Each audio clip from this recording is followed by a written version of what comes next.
Recording. All righty. Hi, Michael. So good to see you. So we can do another lesson for our buyers and sellers out there, anybody that's interested in mortgage and real estate information. This will be a good one so that they can get rolling on their plans to buy a house or do whatever's coming up next for their agenda. So hello, everybody. I'm Laura Fournier with Nations Lending. So good to have you viewing this episode. So how have you been, Michael? Great, Laura. Thank you. Michael Kurtianik, McIntosh Realtors. Great to see you again. I'm really excited to talk with you about budgeting and how and what are some things that we have to counsel our clients about. You're the expert on that. Neither of us are financial planners, of course, but if you like this video, please subscribe and share with your friends. And if you'd like more information on today's topic, just message us and we'll be happy to share with you our information about budgeting. Yeah, absolutely. Well, I have a degree in finance from the University of Maryland, went to College Park campus. I also am a Dave Ramsey designated financial coach.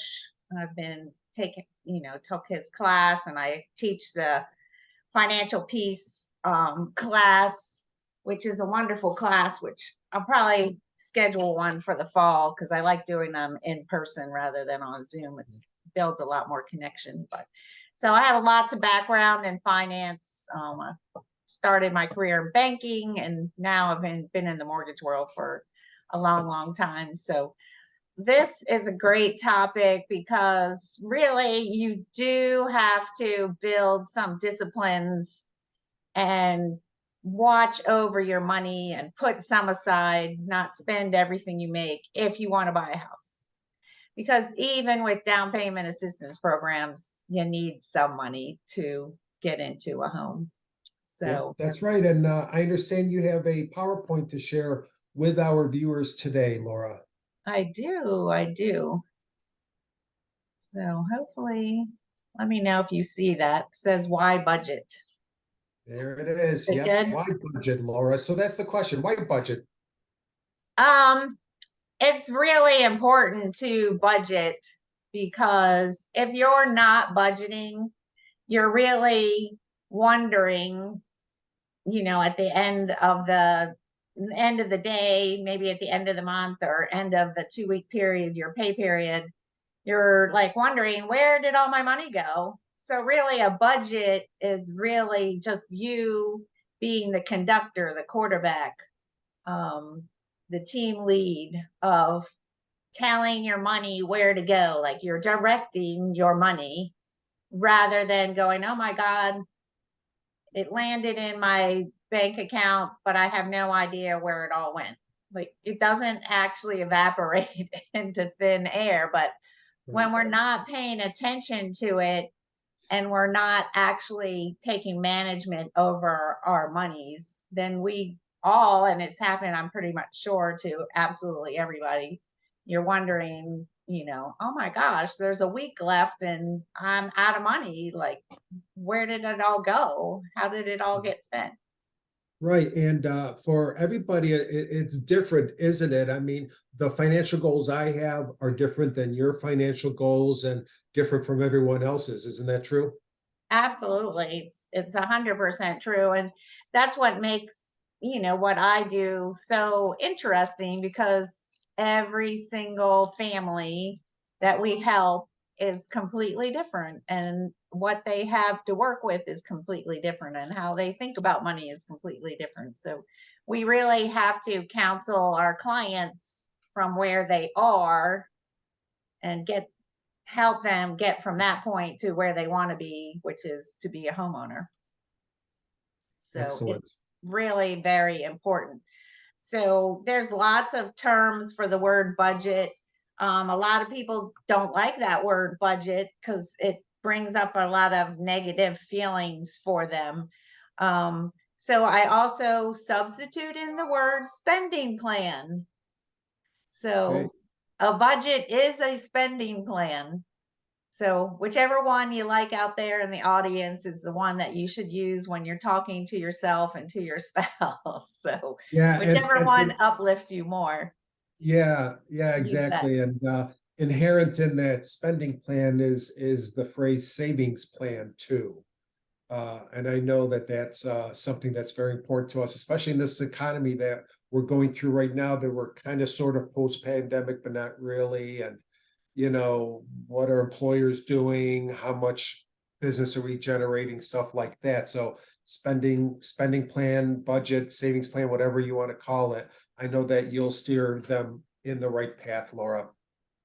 Yeah, the one thing about with savings that should be part of your spending plan, and it should be a line item in that plan when you write it out, is the money you're setting aside to pay yourself.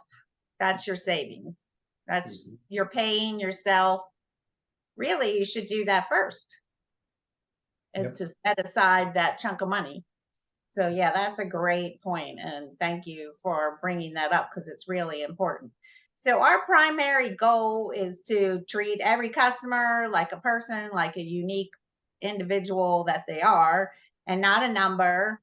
And we do that every step and all the time throughout the whole entire process. And a lot of times I do start the mortgage process with talking about, getting them ready by, walking them through a budget, or at least, some of the way through their budget, to know how they're spending their money and what they like to do with their money. And because it's very important for me to know that, because if somebody likes to vacation, eat out a lot, or they have kids and they're in a lot of sports, they need more money for outside things other than their house payment. So they might want to consider a smaller house payment so that they have more free money to do these extracurricular things Yeah, versus, so it looks like you have a timeline, a certain sequence of steps for people that you would counsel, correct?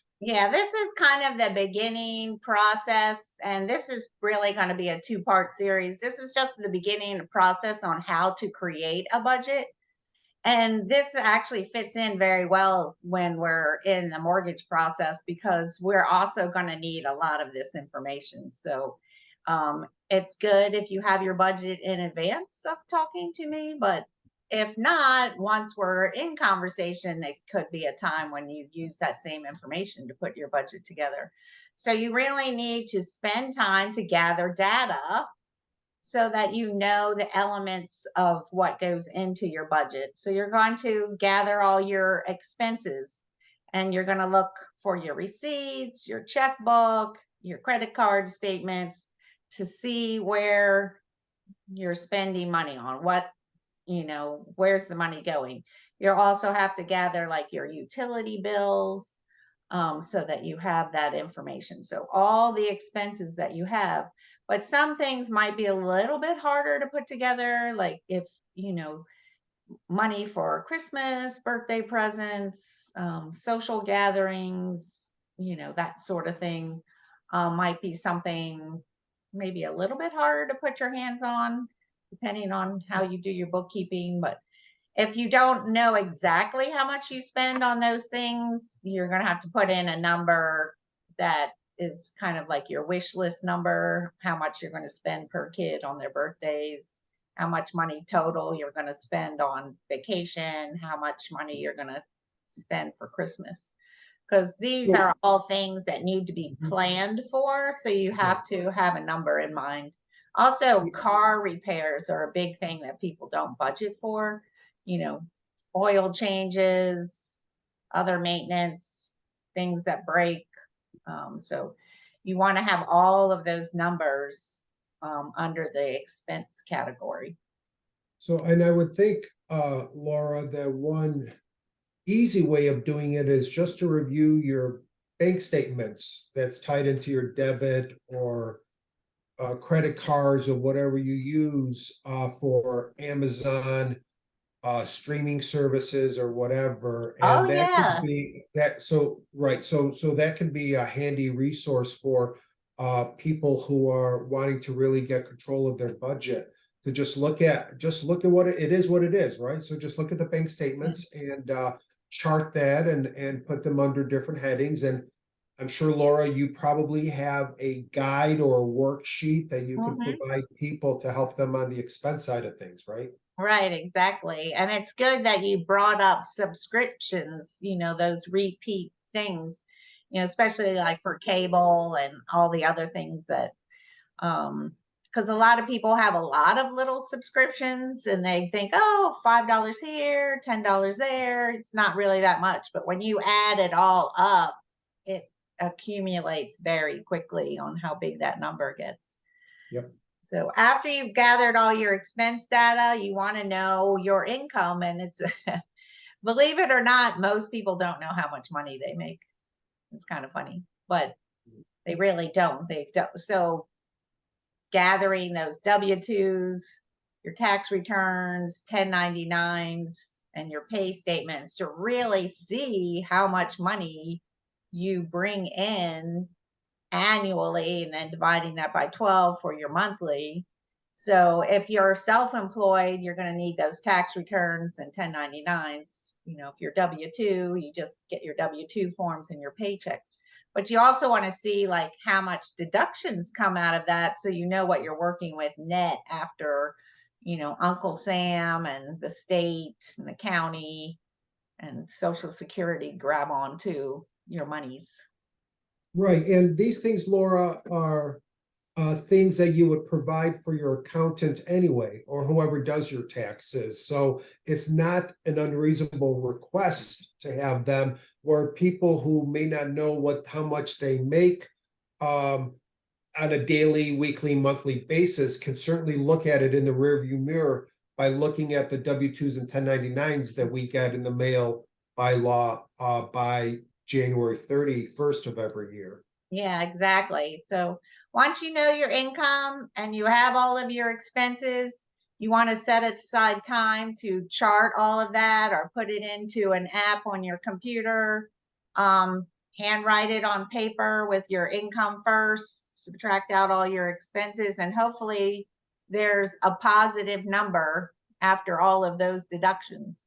Because if you're at zero, that's kind of okay. But if you're in a negative number, you're spending more than you're making every month.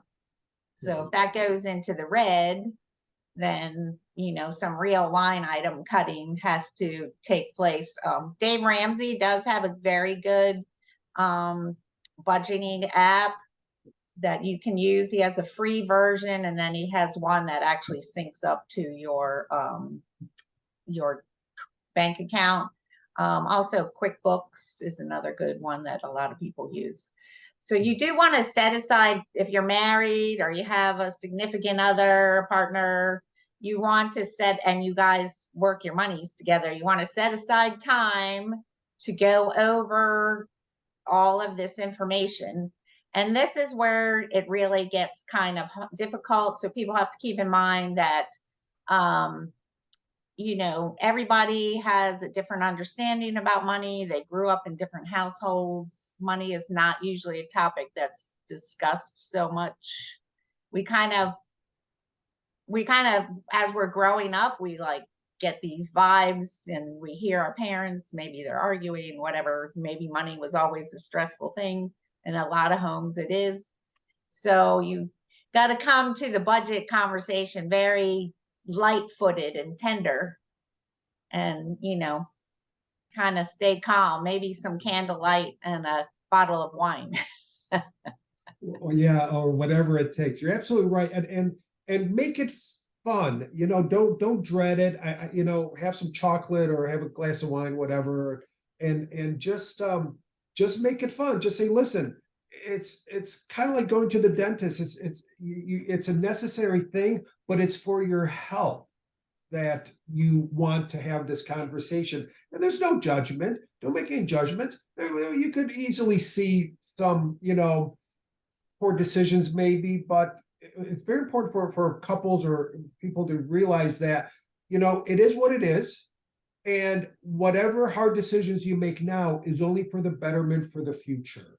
We would Exactly. rather retire richer than, you know, be poor and keep struggling, you know, as we get into our senior years. Mhm. And if you have to take a break, take a break. If you have to come back to it another night, come back to it another night. Don't start arguing and pointing fingers like my, Right. yeah, you really, this is to make progress from this day forward. It's not to look back and go, you did it, all that stuff. Because usually couples, one's more of a saver and the other is more of a spender.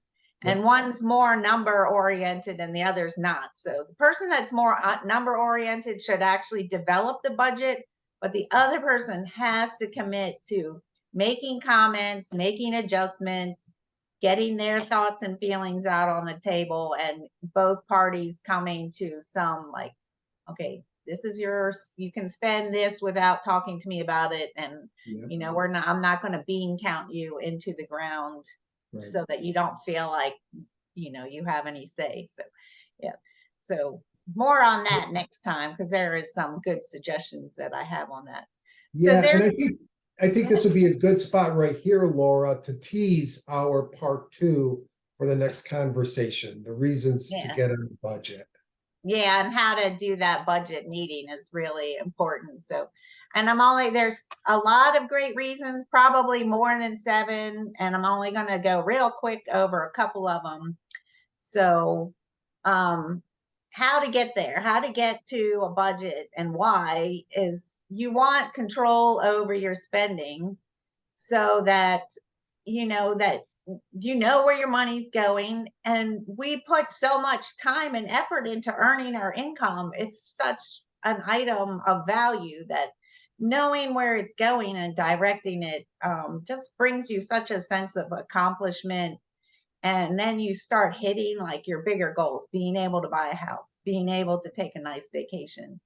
You know, my friend's husband is into race bikes, which are whatever, like $3,000. You know, being able to buy that without having a, you know, monetary crisis. So you can really hit some great goals, but having that control actually and having this plan actually brings you freedom for bigger things out there. You know, kind of a little bit giving up the um, instant gratification, the microwave society. I want it now, I want it now, I want it now, with all these little things that are wasteful, and really chunking aside money and getting out of debt. And just, I don't know, it just, the discipline in the moment gives you freedom down the road. And it's a little bit of a hard concept, but the more you learn to build that muscle of not having instant gratification, the more big things you accomplish down the line. And it just benefits everybody in the family. It's amazing. Excellent. That looks good. Yeah, happiness. You're, you know, without a budget, you're really spending money that you don't have to buy things that you don't need to impress people you don't know. Yep. Because you're keeping up with the neighbors, you're keeping up with the Joneses, is what they used to call it. And, you know, then you end up with a lot of junk sitting around in your house that you give away to, and then you're like, oh my God, why did I buy this in the first place? Excellent. So that financial happiness from really being disciplined and making a plan for the things you're going to get and waiting for them makes you appreciate them so much more. And in my financial coaching, doing the Dave Ramsey Financial Peace class, I can't tell you how many couples have really come together and strengthened their relationship by doing that class together and by learning to sit down really weekly and have that difficult talk about money, earning money, and all of that. It's a beautiful, beautiful thing, because once you can talk about money with your significant other, you can basically talk about everything else, because money is the number one thing that breaks couples up. Finances. Yes. Yep. Number one Sure. thing in every statistical report about breakups of marriages and relationships is all over money. So it is the hardest conversation. So once you master that, everything else is easy. Yeah. And it's really lovely when you help a couple through that, and then they just have such peace, and then they're like back to being friends and having fun and doing all these great things. You know, my husband and I talk about everything, and we really from the very beginning talked about money. So it's a something I highly recommend, and I'm happy to help anybody with going through that. So just that's, you know, just to summarize, you know, taking care of your hard-earned money. I mean, you go to work when you don't want to, you go to work when it's cold outside, you go to work when it's dark outside, you go to work when you're sick. You miss things, you know, maybe some kid things because you have to be at work because you have to pay for things. So treating that money with the respect that it deserves, and then directing where it goes, and directing that savings first is so powerful. And I look forward to helping people even more with this, making budgeting a positive thing, and helping them reach some big goals. That sounds great, Laura. And if people want more information, how can they reach you? Oh, there it is. Okay. There's my email, there's my phone number. I forgot to text my screen, but if you text to budget to that phone number there, my cell, I will send you more information on budgeting and some links to some good budgeting apps. So I hope this was helpful for everybody. And it's really just to open your mind to your spending plan, and putting your bigger goals first rather than those day-to-day, hour-to-hour, I want goals. This was great, Laura. Thank you so much for the education. And to our viewers out there, be sure to like, subscribe, and share this video. And feel free to contact Laura specifically with this for more information. Until next time, Michael Kurtianek, Macintosh Realtors. Have a great day. Thank you. Have a great day, everybody.